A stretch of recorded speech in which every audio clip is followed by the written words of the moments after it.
So it's a tough Monday. It is a tough Monday. Before we get into the conversation of, was it pre-listings? Yeah, it's the one thing we fight about. Yeah. 72 other things. I know, the one thing minus 72 other things that we fight about. I saw an article the other day that I read, and it was very interesting.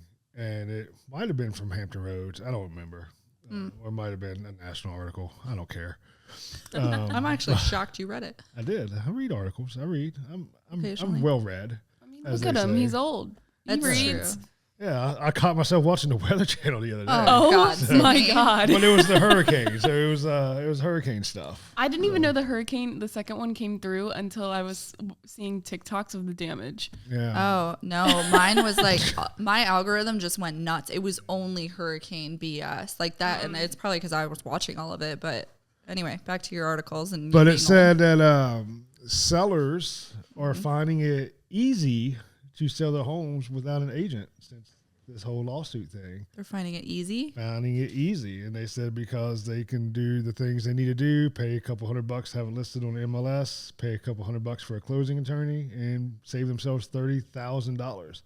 But what it didn't address was how much are they really saving $30,000? Or are they losing $30,000 because their house is being sold under? Because it didn't address any of that. It just talked about how much they're saving in commission, which I found was a little misleading because you don't even know what the house appraised for versus what it actually sold for. Like none of that stuff was listed. Yeah, and honestly, like these articles have circulated for the entirety of my career, and here's my thing. Like, okay, so my background is hair, right? And so I always say, could you go on YouTube and figure out how to cut your hair yourself or color your hair yourself? Sure. Does it turn out okay for some people? Yeah. Do you save yourself a lot of money? Sure. Are you good with that and it's good enough for you? Great. Sometimes it goes horribly wrong and then you end up having to go to a professional to fix it and it costs a lot more money. And so I think in this instance, it really comes down, like, I don't fight sellers who are like, I'm going to sell it by myself. Like if I interview and a seller's like, I'm either going to hire you or I'm going to be a for sale by owner. Like I'm not going to argue with you. Like if you feel well equipped to do this and you can execute a good experience for you and your buyer, because that's my other question is like, what was this like for the other side? But if you can pull it off, great. Are you taking on a lot of liability to do that? Sure. Yeah. But sometimes it's worth a risk and other times you crash and burn. And to your point, a lot of times it is you're leaving money on the table. But for some, it's the like, well, I don't care. I don't really care how much money I am losing or what I could have gotten out of it. I just wanted this amount and I just wanted it over with and I wanted to brag that I did it myself. And it's like, okay, cool. Like fine, leave $30,000 on the table. That's fine.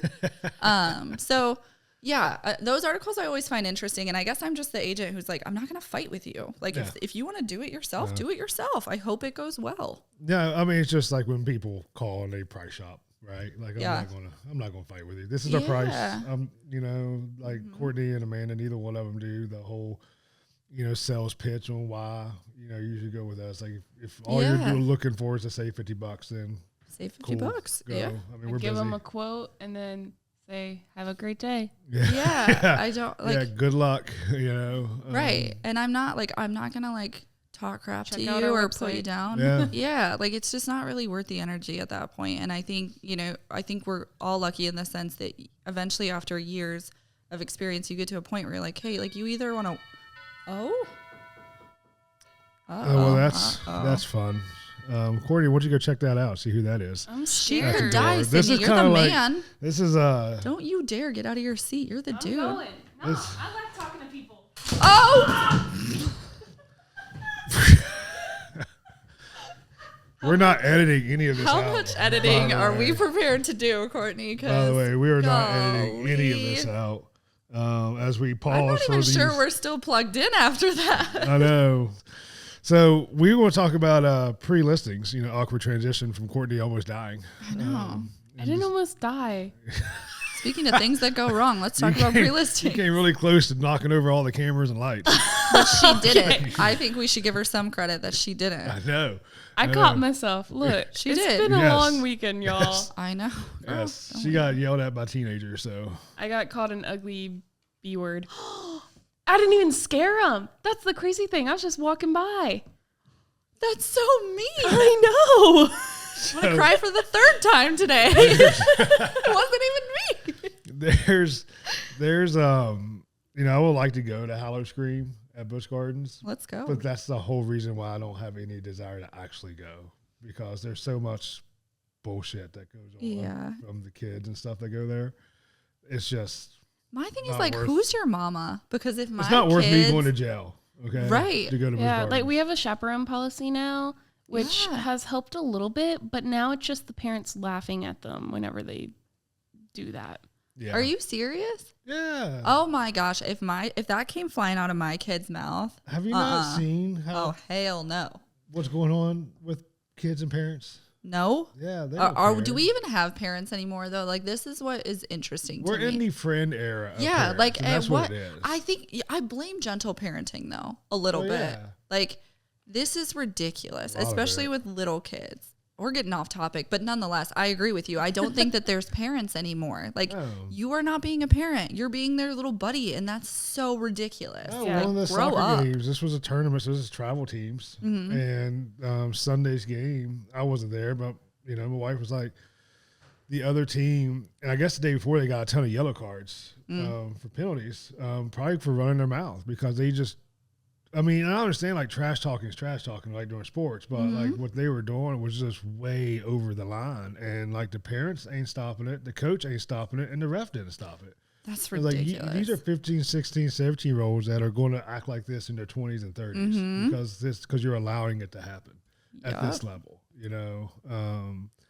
and we were talking about how kids, especially at that age now, like they just come and go. Like for these sports teams and stuff like that, they just decide when they want to show up for practice. They decide when they want to show up for games, and they're still rewarded with playing time, because they see, the athletes making millions of dollars. Like, well, he can act a certain way and he still gets playing time. Well, yeah, because he's a $1 billion athlete. Like he's the star. We all know that there's a longer leash for people like that, right? He's got numbers to back him up. Yeah. You don't have numbers. You're a We're kid. talking about 16-year-old kid playing, soccer or baseball or softball or whatever. Like, but again, the coaches reward it, and then they turn around and say, hey, if you work hard and you show up all the time, you get playing time. No, that's not true. Yeah.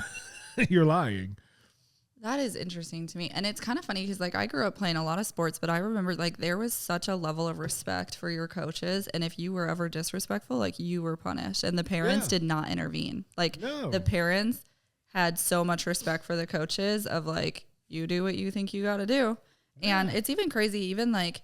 Got to run laps. Yeah. Like, I told the coach, like, hey, if you need to push my daughter down, push her down. Yeah, like, but she probably deserves it. We are losing that. Like, it's just kind of bizarre. Even like, I can think of when I played soccer, we used to like your jerseys had to be tucked, right? Like it was like a respect thing. Yeah. And now it's like even just the way that they show up and the way that they play. Yeah, and like all shirts of that. aren't tucked. Their socks are pulled halfway down, showing half their shin guards. Which that or was like never when somebody allowed. would get hurt and we all take a knee and like everybody stops, and like you just don't see that anymore, and it's kind of sad. Yeah, I don't like it. You don't.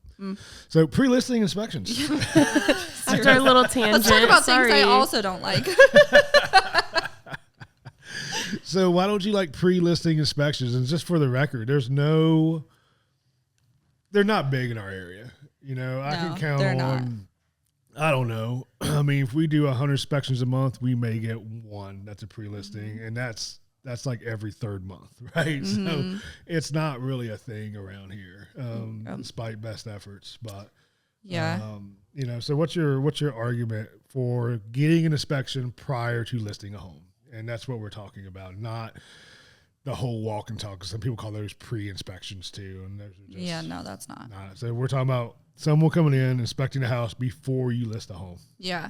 So this is something that, like, I do see both sides of it. I really do. It's just, for me, it's one of those, like, I try really hard to educate my sellers on the pros and cons and let them decide, which is kind of my whole job, right? Like, I give you as much information as I can in a palatable way for you to feel empowered to make the best decision.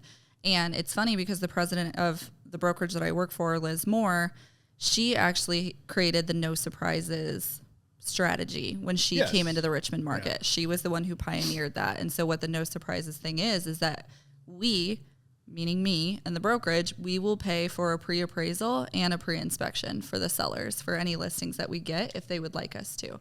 It is a service that we offer.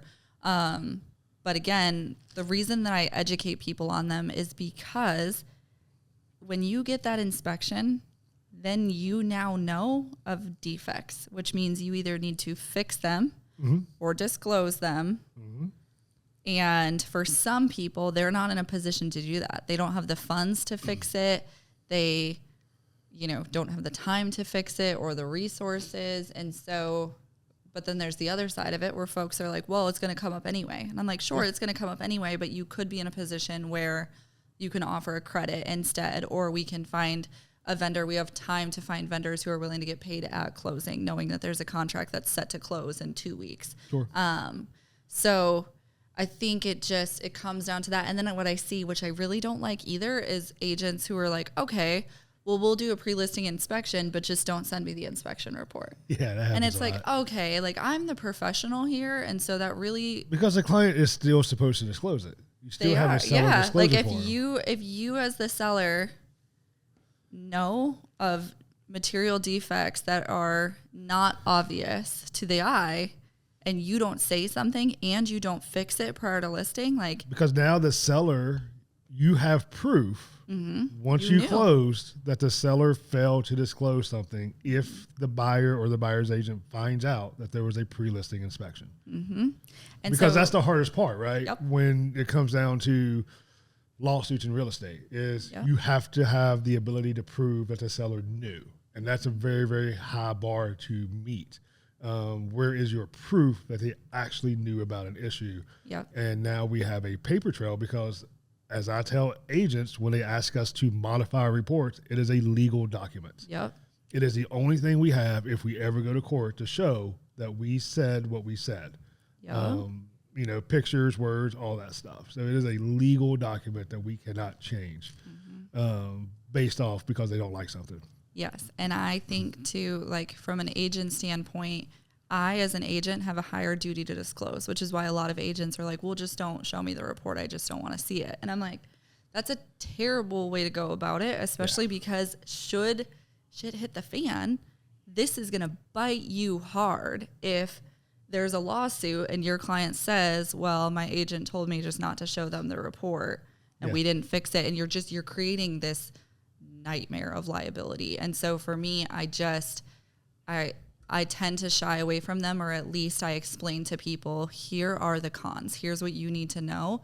There are some pros. A pro for doing a pre-listing is that you get to decide who's going to fix it, right? Instead of a buyer coming in and saying, I want a Class A contractor licensed and insured in the Commonwealth of Virginia. Like, you could get a handyman to fix X, Y, and Z. Or you can fix it yourself if you know what you're doing. You can fix it yourself, or you can get your buddy in there, or your daddy, or whoever. But so that is a pro, or you get to at least go into it. I know it eliminates a lot of anxiety for some sellers because inspection is always the part that everybody holds their breath for, right? Yeah. So if you go into it knowing a little bit more than the average Joe, that could help. But then you had this instance with one of the agents in our office. You did the pre-list inspection and you quoted things high and appropriate. And then the buyer's agents, they hired their inspection company, and there's like a ginormous deficit between cost secure estimates, right, which we've talked about in the past because they're kind of BS. But then the seller is like, well, wait a second, like I thought it was only going to be this much, and I didn't think it was going to be this big of a deal. And so it just, to me, it opens a ton of, like, it's just a whole can of worms, really. It can be. It can, especially on our end. Like I advocate for them, and I'll get into why here in a minute, but they are stressful for us. Just like it's stressful if you call me and say, hey, I want you to do my home inspection, right? Or my personal home, right? Which I do to you often. I know. Because it is stressful. It's like, well, I know that most likely there's going to be a follow-up inspection for the buyer. What if they find something we didn't see? No one cares that it's 6 months later and conditions have changed and, things happen and you can prove that it happened, within the last 3 weeks. It's, well, you missed this major thing, leak or whatever, so there's that aspect of it. Yeah. Like, what's going to what is the buyer going to find? Because we go into it and I tell people when I do one, I say, hey, look, I want to put things that I don't normally put in an inspection report because I'm looking at it from what do other inspectors write up, right? So you're at least aware, and it's like little things, that nobody cares about anything. And I also tell them that you get 10 inspectors, you get 10 different reports, but we're hoping that the major things are the same, and that we're, 60, 80% the same across the board, which is some minor differences based on a variety of factors. Yeah. The goal is to make sure there's no big surprises. That's the goal, right? Foundation problems, roof problems, HVAC problems, all those things. If there's a crack in the doorway, then whatever, for settlement. Or door doesn't latch, whatever. But outside of that, I think that when you're talking about the most emotional process that people go through, right? And we go down the timeline of, like you said, you may have a seller that just doesn't have the money, right, to fix the things. And I know you can negotiate closings and, pay at closing and things like that for contractors and whatnot. But, you put your house on the market, you go into contract, and the average, I don't know, what do you think the average inspection period is right now? 7 to 10 days? Yeah, they're usually leaving at 7 to 10 right now. Yeah, it used to be 14 back in the good old days. Yeah, mine are usually 10 to 14 because you can get away with it right now. Yeah, we're probably about 7 to 10 right now, So you have 7 to 10 days for the buyer to get their inspection done, right? It's never on day one, so you don't have actual 7 days to process. You have 3 to 5 days to process and get other people. And then, of course, we go here in our area, we do cost to cure estimates. So then we have the whole sticker shock, right, of how much everything costs. And we have the buyer freaking out because of all the things.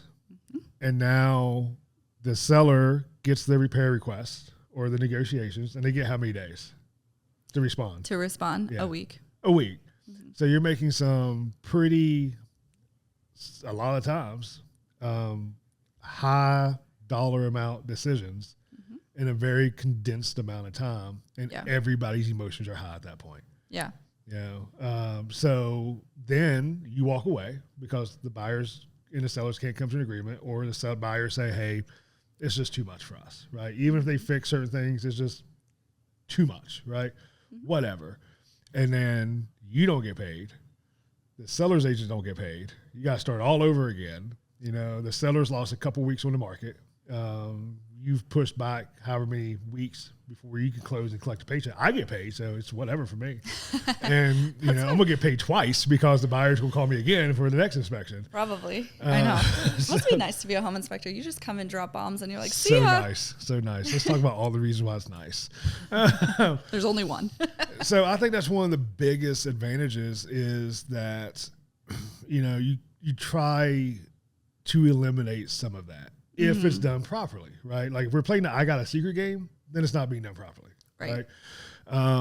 Going back to what you said, I get a pre-listing. I have the opportunity to fix what I want to fix, how I want to fix it, disclose what I don't want to fix. Like, hey, look, I know this is an issue. I ain't fixing it. So you can properly price the house, based on what you're not fixing. So you're upfront, not wasting anybody's time. Like, hey, I know there's a foundation problem. I'm not fixing the foundation problem.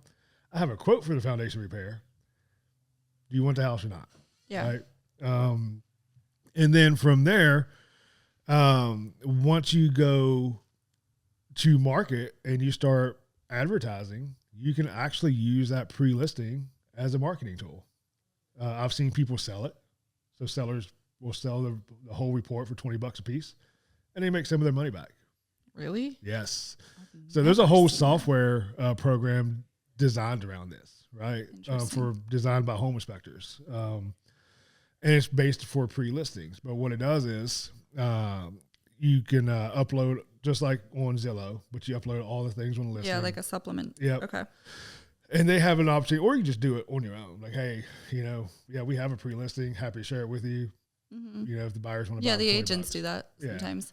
You can have it out for open houses, and you have all the receipts and photos of the repairs. Like, hey, this is what we've done. This has all been taken care of. Yeah. You do run into the occasional opportunity where the buyer will waive the home inspection because of they're satisfied with the pre-listing.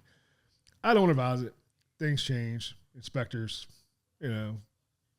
Yeah, that's my thing too. To where, like, if it was my buyer, I would never tell them to waive their home inspection. I tell them, even if I did it, I would not advise the buyer to waive it. Because again, things change, right? Mm-hmm. And then after all that, the system that's in place for what I've seen, and you can still do it without the system, is you can use it to collect leads, right? Meaning that you put a sign in the front yard, say, hey, house for sale, put your sign, and then this house has a pre-listing inspection, little QR code, and it sends you all that information. Now you know that they're a serious buyer, right? It's not just neighbors seeing what you got. And then if they don't have an agent, now you have information for that buyer that's an active buyer that can go and generate leads for yourself as well. Yeah. So I think there's a lot of pros to it. Like I said, I think it can take away some of the stress of the actual process. Yeah. I think for me, I do always kind of go over both sides of it, but I think the difference in my approach to it is I'm very confident in my ability to negotiate.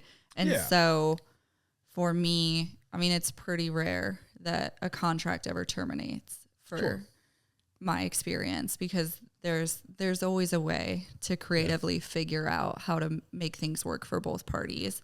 And that is kind of what I like about not doing the pre-inspection, is because once inspection happens, yes, like those timelines are tight and those deadlines, you have to stick to them, or you have to ask for extensions and see if you get away with it. But at that point, there's skin in the game for everyone, and how serious people are. Like when I get a BS like repair request where it's just like nuts, I immediately call the agent and I'm like, hey, are your folks just not serious about this house? Do they just not want it? Because let's just cut ties now and I'll relist it.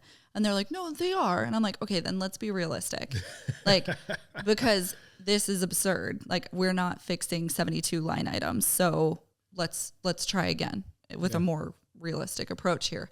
But yeah, I mean, I think there's pros and cons. I think it does come down to the situation per the seller. Like what position are you in, and how capable are you to get these things done, and how much are you actually serious about getting them done? Because I think some sellers are curious, but then they don't want to actually do anything. And it's like, well, you just put yourself in a pickle, honey. Yeah. Well, and the other thing with all that also is, I mean, it's just the more you know, right? Because you talked about appraisals, part of that. That package, so the two most stressful times of the transaction is the home inspection, and then is the appraisal coming back. Yep. Not so much for the buyer, because the buyer is in a good position if it comes in low. I love appraisal problems when I'm on the buy side. Love them. But for the seller, like, are we actually pricing this right based on everything that we have?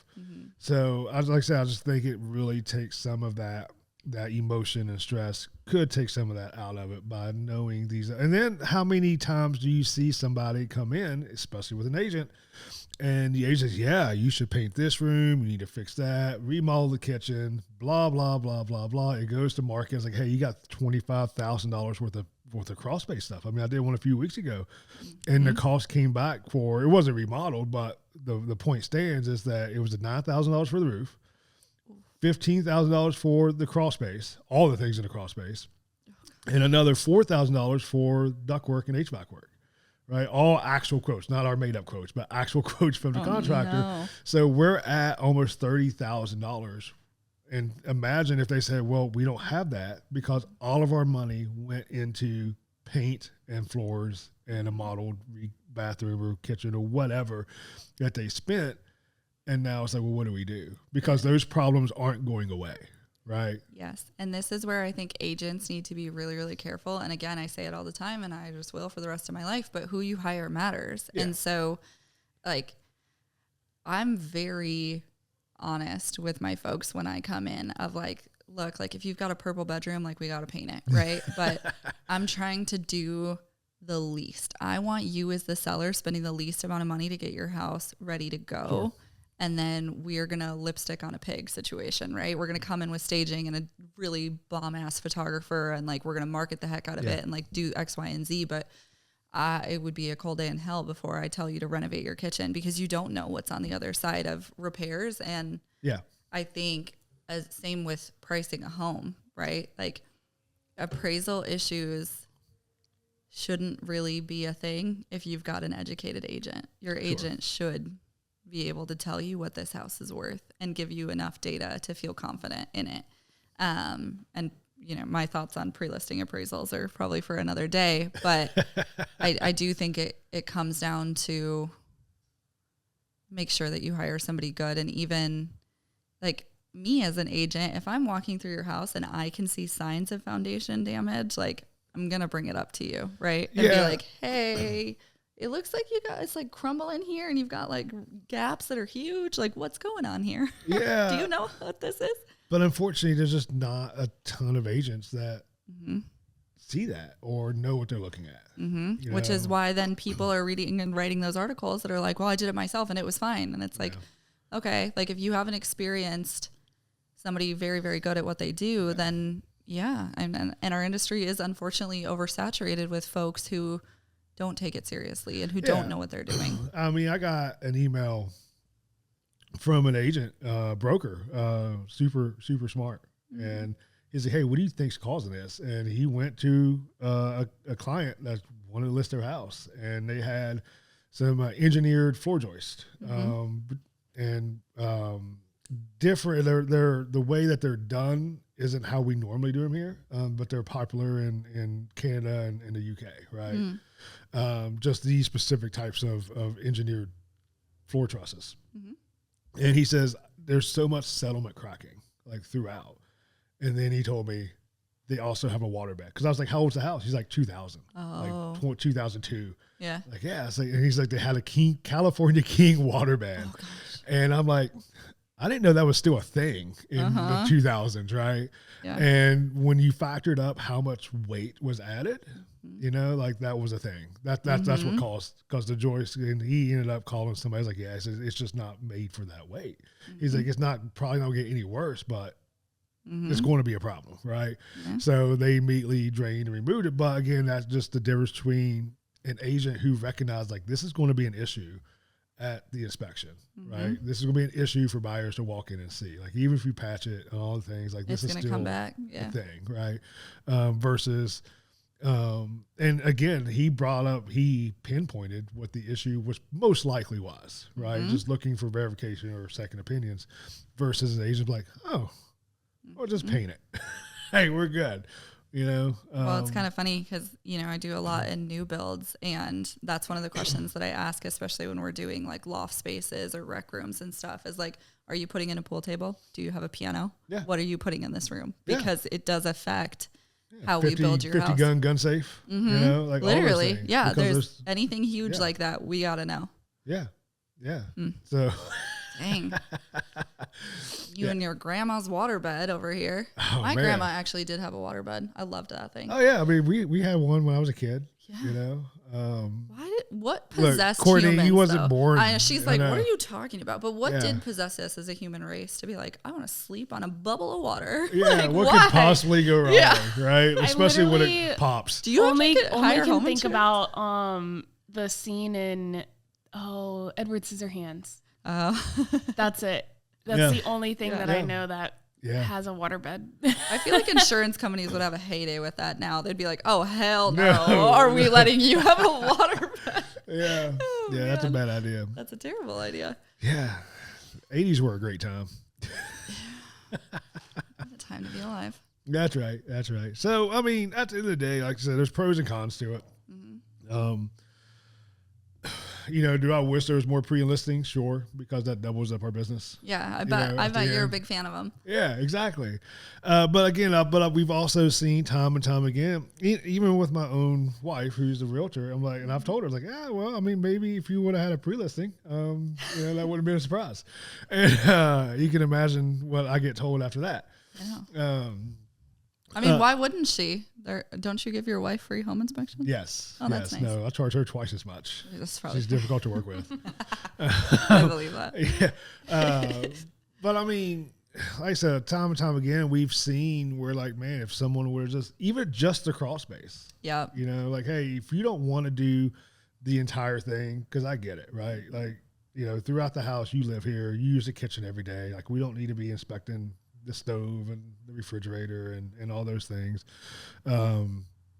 But just sending somebody to the crawl space just to see like, hey, this is going to be a problem. And that normally is what I will do instead of a pre-listing inspection, is if I can see signs of like a crumbling foundation, or there's like settlement cracks that are severe and they're not just like the little like, oh, the house is old, or the roof, or if they mention something that's kind of questionable, I usually will just tell them, all right, we're going to have a specialty trade come in and take a look so that you have an idea and go from there. Yeah. Because that's the thing. Most people, like, they're aware, whether they want to admit it or not. Like, if you live in this house day in and day out, like, if your HVAC is going out. Yeah. Like, you really do. Yeah. And so those are the kind of things that I'm like, all right, like, let's just rip the Band-Aid off and let's talk about it. And I don't like to be the agent that's like, la, la, la, la, la, I can't hear you. Please don't tell me any of this. Like, I don't believe in that. I think ethically that's really screwed up. It is. And of course, we're the ones that get blamed for it, right? Mm-hmm. Well, why didn't you catch this? Well, because the HVAC worked fine the 2 hours we were there. Why? Right. Because they had it charged 3 days prior before we showed up. So everything worked fine because we can't find the pinhole in the coil system, right? Because we can't sit there and disassemble it for an hour and do leak tests. Or the people who come and have it serviced right before they list it. Yeah, it'll survive for a few weeks. I pulled up to an inspection, and there was an HVAC company sitting out front. And he was smoking a cigarette, which is probably why he got called out on it. Because if he wouldn't have been smoking a cigarette, he could have done what he was supposed to do and been gone before I ever got there, right? But I walked around, and he got out of his car, went up to the house, got the scales out, got his little 410A tank, hooked up the gauges, and I told the client, like, you have a leak in your system. They just recharged it. I said, these are enclosed systems. They are never supposed to be charged, never supposed to be low on Freon for the most part, unless there's a leak, right? There's always exceptions, but unless there's a leak. And call the agent. No. They just had it maintenance. Everything's fine. I'm like, you're lying. Like, I seen it with my own 2 eyes. I did see it. Yeah. Should have taken a photo. Yeah. I would have been creeping. And I told him, I said, that's not a repair. I said, that's a Band-Aid. There's a problem with the system. Have an HVAC company out and take a look. I said it's $1,800 to replace that part because it's not supposed to have a hole in it. Yep. Good for you for saying something, though. Yeah, and I've seen invoices because they've left out invoices. Charge the system. That's not a fix. That's a Band-Aid. You're going to have to do this, depending on the size of the hole, every 6 months, every year, every 5 years. But it's going to have to be done. So it's not they didn't fix the problem. Right. So it's just like if your car's leaking oil, adding oil to it doesn't fix the problem. Yep. You got to find out where the leak is. So like I said, that's one of the biggest problems. Is, he said they know, right? Certain things they know about. You may have not gone in your crawl space for 20 years, and that's fine. Right. But when the water heaters, like, well, we got to keep turning up the heat, the temperature on the water heater because it's failing. If your roof is 40 years old, like you know these things. And so I just think too, like, and this is something that I wish our industry would do a better job of. And I wish people who are in my field would be a little more professional with, is like, from my perspective, this is going to be somebody's home. Yep. Like, put yourself in their shoes. And let's get realistic about finding a solution for everybody, because I do represent you, and I'm not trying to like spend a ton of your money. I want you to net every single penny that you can, but I also want you to be a human being and recognize that, like, okay, letting somebody move into a house that's covered in mold, probably not a great idea, right? Or, it's August and your HVAC is going out and you want to hide that, let's be decent to each other and figure something out. And so, that's just, I think when it comes to them, it comes down to just educating people so that they feel empowered to make a decision that's best for them and their situation, because it is unique based off of, everybody's life and what position they're in financially. Sure. Like I said, at the very least, we know there's a problem with this. You go get the quotes. Mm-hmm. This is what's going to cost if you go with this company. If you can give it credit, great. If not, then they just got to make a decision if an $8,000 repair is something that they want to deal with. And I do think it's a useful piece to your point of being able to price appropriately. Yeah. Because it's like, okay, from a comp standpoint, maybe your house looks like it could be priced here, but knowing what we know about a foundation issue or something, maybe we price accordingly for that instead. But there's just pros and cons to it. But I will say I do think it opens up a decent amount of liability for sellers if they're not going to go about it the right way. If you're going to be the seller who's like, I want to know and I want to get fixed all of this major stuff and handle it, great, that's awesome. Then let's go. I'm all for it. But if you want to know and then you want to hide stuff or put Band-Aids on, I don't like that. We went through last January of 23, from January through March or April. I don't know how many inspections I did. I did quite a few where we were told, we had a pre-listing done. Can we see it?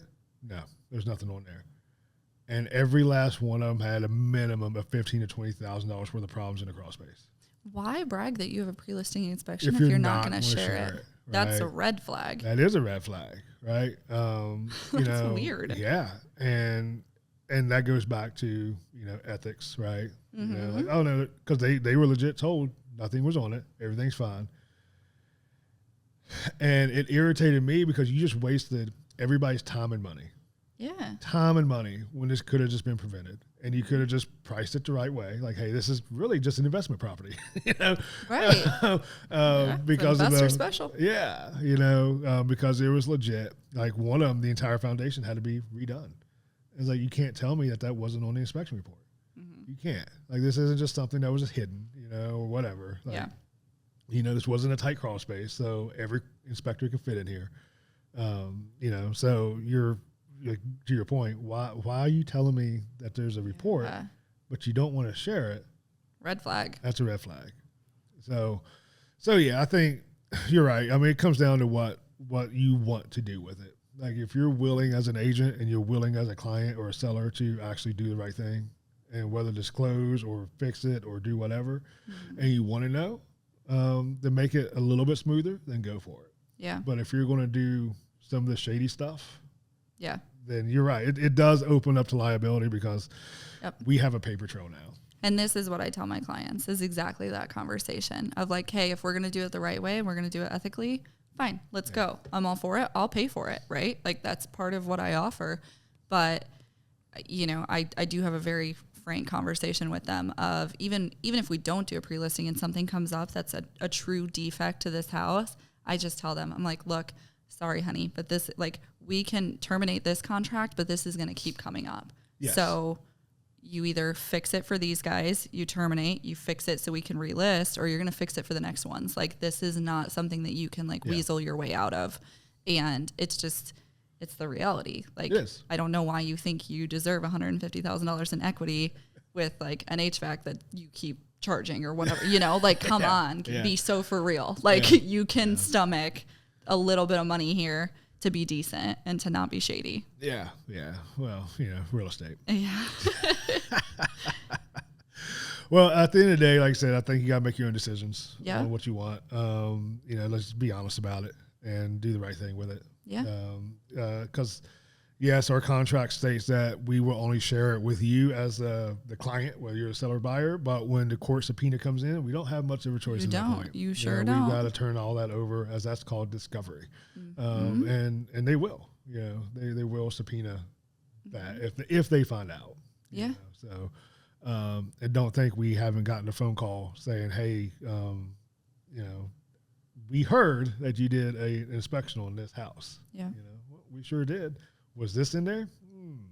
can't really tell you right now, but my lawyer can in a little while. yeah. So it does happen on occasion that people find out and they get a little upset when there's an expensive problem. Yeah, and they should have been aware about. Yeah, and I just I always go back to telling everybody I am not here to tell you what you want to hear. I'm here to protect you. Yeah. That is my job. And it's not always going to be pretty, and you're not always going to like what Mandy has to say, but this is with you. Just like with the kids. I ain't here to be your friend. I'm not here to be your friend. I'm not here to be my kid's friend. I'm not here to be your friend. I'm here to help you. To make sure that you're not a jerk doing weird stuff. Oh, we could talk about that so much. We really could. But we won't. So, well, any closing thoughts? I don't think so. No, Courtney just woke back up. Mm-hmm. I think we need to have we just moved to a 3-camera setup. We need a 4th camera for Courtney. So everybody could have saw what she did earlier. Yeah. Yeah, that would have been good. I'm actually impressed. She really only took one thing down. She did. If it was me, all of this would have come down. The table would be flipped over. I'm too much of a spaz. $6,000 worth of equipment just smashed. Yeah. She did it quite gracefully, actually. I'm impressed by you. Everybody can see her just taking a nap just now, too. I know. She's all cuddled in her blanket. I wish. Nice. But I did not take a nap. I was reading, so. You're like a nap from my end. Likely story. Yeah. All right. Well, that's all I got. See you next time.